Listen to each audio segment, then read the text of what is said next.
नमस्कार। आज हम भारतीय उच्च शिक्षा की दुनिया में हो रही एक बड़ी हलचल पर बात करने वाले हैं। जी। मामला जुड़ा है यूनिवर्सिटी ग्रांट्स कमीशन यानी यूजीसी के एक नए ड्राफ्ट से। जी। इसका नाम है promotion of equity in higher education institutions regulations 2026। हम्म। हमारे पास जो स्रोत हैं वो इस कहानी के कई अलग अलग पहलू दिखाते हैं। एक तरफ तो यूजीसी का वो काफी भारी भरकम दस्तावेज है जिसमें सारे नियम कायदे लिखे हैं। जी, वो ड्राफ्ट रेगुलेशंस। हाँ, और दूसरी तरफ कुछ लेख हैं जो इन नियमों को आप कह सकते हैं एक क्रांति बता रहे हैं। तो कुछ ऐसे भी हैं जो इन्हें एक तरफा और खतरनाक मान रहे हैं। बिल्कुल, दो अलग अलग पक्ष हैं। तो आज हमारा मकसद सिर्फ ये जानना नहीं है कि ये नियम क्या हैं, बल्कि ये समझना है कि इन्हें लाने की जरूरत ही क्यों पड़ी, इन्हें लागू करने का तरीका क्या होगा। और सबसे जरूरी सवाल, हाँ, और सबसे जरूरी सवाल जिस पर इतना बवाल मचा हुआ है, क्या ये नियम वाकई बराबरी लाएंगे या फिर कैंपस में एक नए तरह का तनाव पैदा कर देंगे। चलिए इस पूरे मामले को परत दर परत समझने की कोशिश करते हैं। बिल्कुल। तो सबसे पहले बिल्कुल बुनियादी सवाल से शुरू करते हैं। इन नए नियमों का मकसद क्या है, मतलब कागज पर ये क्या करने का दावा करते हैं। देखिए, इनका जो मुख्य लक्ष्य है वो बहुत सीधा और नेक है। भारत के विश्वविद्यालयों और कॉलेजों में किसी भी तरह के भेदभाव को जड़ से खत्म करना। किसी भी तरह के। हाँ, और ये भेदभाव सिर्फ जाति तक सीमित नहीं है। इसमें धर्म, लिंग, जन्मस्थान या किसी भी तरह की शारीरिक अक्षमता के आधार पर होने वाले भेदभाव को भी शामिल किया गया है। और ये नियम सिर्फ छात्रों पर नहीं, बल्कि शिक्षकों और दूसरे कर्मचारियों पर भी लागू होंगे। अच्छा, लेकिन भेदभाव के खिलाफ नियम तो पहले भी थे, इसमें नया क्या है।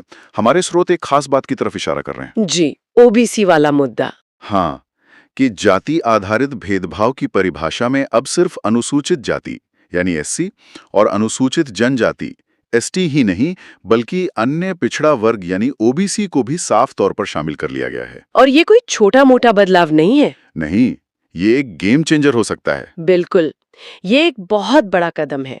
और ये समझने के लिए कि इस कदम की जरूरत क्यों पड़ी, हमें थोड़ा पीछे जाना होगा। जैसे आपको याद होगा 2016 में हैदराबाद विश्वविद्यालय के छात्र रोहित वेमुला की दुखद मौत ने पूरे देश को झकझोर दिया था। हाँ, वो मामला तो बहुत बड़ा बना था। फिर 2019 में मुंबई में डॉक्टर पायल तड़वी की आत्महत्या का मामला सामने आया।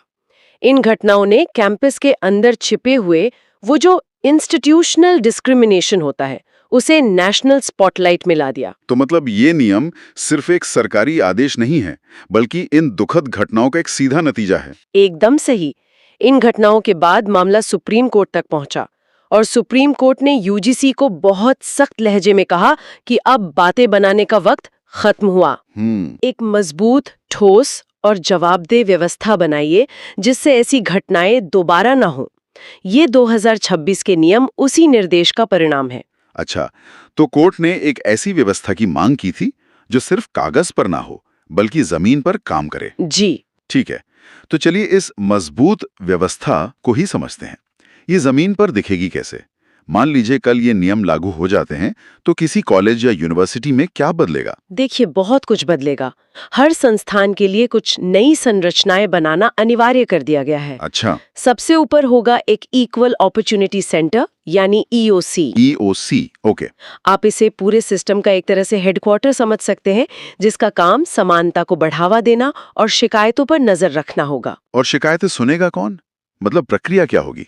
उसके लिए इसी ईओसी के तहत एक इक्विटी कमेटी बनाई जाएगी और इसकी बनावट बहुत दिलचस्प है। वो कैसे। इसकी अध्यक्षता संस्थान के प्रमुख यानी वाइस चांसलर या डायरेक्टर करेंगे और कमेटी में एससी, एसटी, ओबीसी समुदायों, महिलाओं और दिव्यांगों का प्रतिनिधित्व होना अनिवार्य है। तो मतलब इसमें हर वर्ग का प्रतिनिधित्व होगा। जी, और अगर कोई छात्र या कर्मचारी कमेटी के फैसले से खुश नहीं है तो वो एक स्वतंत्र अधिकारी के पास जा सकता है, जिसे ओम्बुड्सपर्सन या लोकपाल कहा गया है। तो ये एक तरह से 3 टियर सिस्टम हो गया। हाँ, बिल्कुल। एक मिनट, हमारे स्रोतों में इक्विटी स्क्वाड और इक्विटी एम्बेसडर जैसे शब्दों का भी जिक्र है।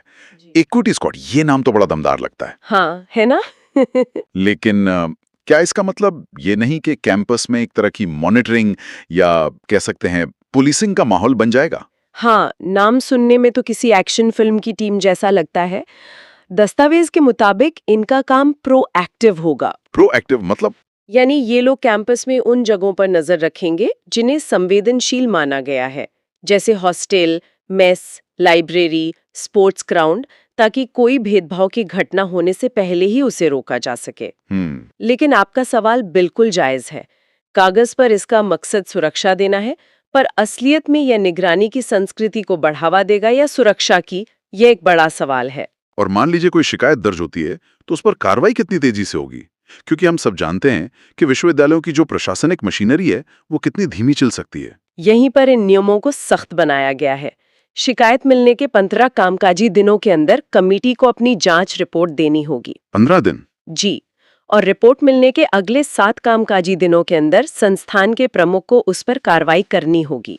और अगर ना करें तो? उसे सरकारी ग्रांट से बाहर कर सकती है और यहाँ तक कि उसकी मान्यता भी रद्द कर सकती है। अच्छा, तो मतलब इन नियमों को दांत दिए गए हैं। बिल्कुल। एक तेज, ताकतवर और जवाबदेह सिस्टम बनाने की कोशिश है जिसके पास सजा देने का असली अधिकार हो। सही कहा। सुनने में तो ये सब बहुत अच्छा लग रहा है, एकदम फुल प्रूफ सिस्टम।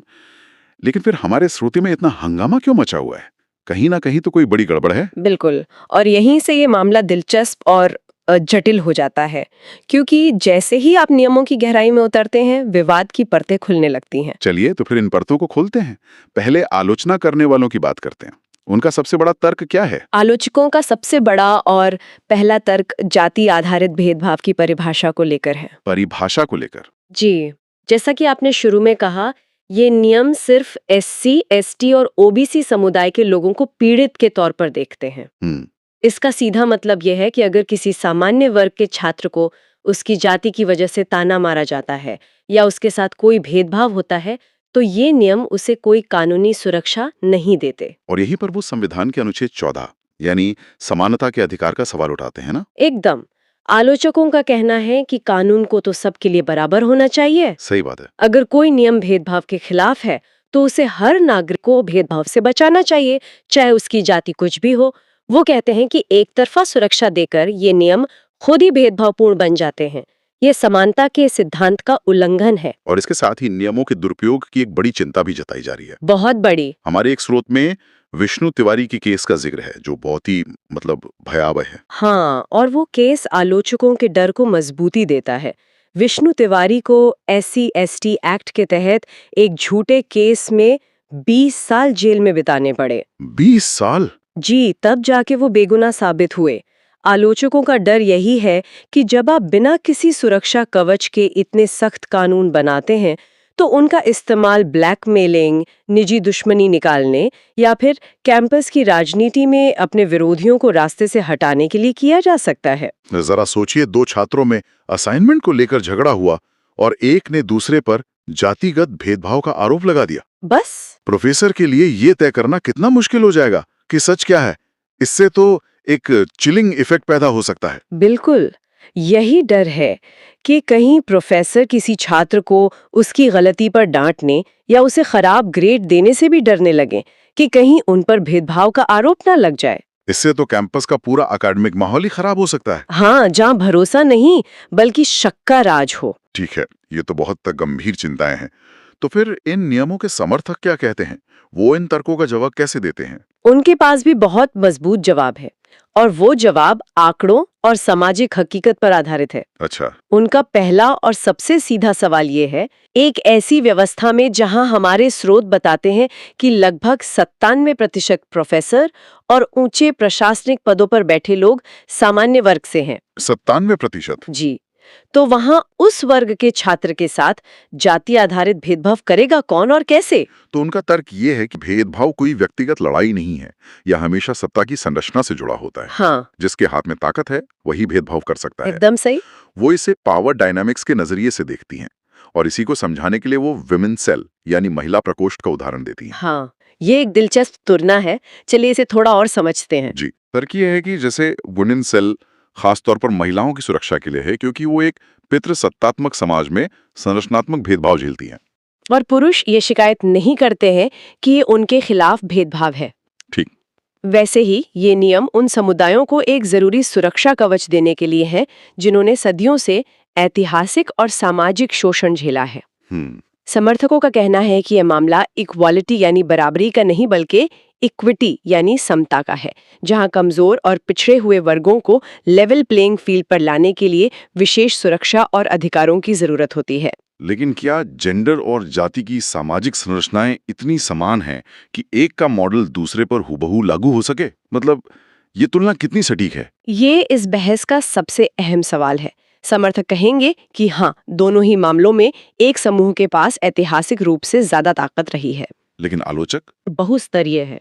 वो सवाल उठाएंगे कि मान लीजिए किसी ओबीसी छात्र और किसी एससी छात्र के बीच कोई विवाद होता है, तो ये नियम उस स्थिति को कैसे देखेंगे? अच्छा, ये कानून इस तरह की जटिलताओं पर खामोश है। और समर्थक अपने तर्कों को मजबूत करने के लिए सिर्फ थियरी नहीं बल्कि आंकड़ों का भी सहारा लेते हैं ना? बिल्कुल, ये सिर्फ हवाई बातें नहीं है। कांग्रेस नेता दिग्विजय सिंह की अध्यक्षता वाली एक संसदीय समिति की रिपोर्ट ने साफ कहा है कि विश्वविद्यालयों में न सिर्फ SC/ST बल्कि ओबीसी छात्रों के खिलाफ भी भेदभाव के मामले लगातार बढ़ रहे हैं। अच्छा, ओबीसी छात्रों के साथ भी? जी, और इससे भी पहले 2007 की थोराट कमेटी की रिपोर्ट तो आंखें खोल देने वाली थी। उसने एम्स जैसे प्रतिष्ठित संस्थान के अंदर की तस्वीरें दिखाई थी। और एम्स में हाँ, कैसे दलित और आदिवासी छात्रों के लिए हॉस्टल और मेस में अलग टेबल होती थी, कैसे उन्हें लैब में और खेल के मैदान में अलग थलग किया जाता था। समर्थकों के लिए ये नियम उन्हीं कड़वी सच्चाइयों का जवाब है। तो हमारे सामने दो बिल्कुल अलग लेकिन अपनी अपनी जगह पर बहुत मजबूत तस्वीरें हैं। एक तस्वीर जरूरी सुरक्षा कवच की है, जो सदियों से चले आ रहे जख्मों पर मरहम लगाने की कोशिश है। और दूसरी तस्वीर उस कवच के एक हथियार में बदल जाने के खतरे की है, जिससे कोई बेगुनाह घायल हो सकता है। यूजीसी के ये नियम बराबरी लाने की एक बहुत ताकतवर कोशिश है, लेकिन इन्होंने इंसाफ, निष्पक्षता और दुरुपयोग के जोखिम पर एक बहुत तीखी बहस भी छेड़ दी है। और ये पूरी बहस हमें एक बहुत ही बुनियादी और मुश्किल सवाल पर लाके छोड़ देती है। और वो क्या है? ये नियम कैंपस की शिकायतों को सीधे सीधे पुलिस और आपराधिक न्याय प्रणाली से जोड़ते हैं। एक हेल्पलाइन बनाने की बात है जिसकी शिकायतें पुलिस को भी भेजी जा सकती हैं। हाँ, ये भी एक पहलू है। इसे देखते हुए सोचने वाली बात यह है कि क्या एक ऐसी व्यवस्था बनाना मुमकिन है जो कमजोर और शोषित वर्गों को पूरी ताकत से सुरक्षा भी दे और साथ ही इस बात को भी सुनिश्चित करे कि उन सुरक्षा उपायों का किसी बेगुनाह के खिलाफ हथियार के तौर पर इस्तेमाल न हो। ये एक बहुत बड़ा संतुलन साधने जैसा है। जी, जब अलग अलग छात्र समूहों के बीच भरोसा पहले से ही इतना कमजोर हो, तब कैंपस में सच्ची समानता या समता का असली मतलब क्या होना चाहिए और वो सिर्फ नियमों की किताब से निकलकर हकीकत में कैसा दिखना चाहिए?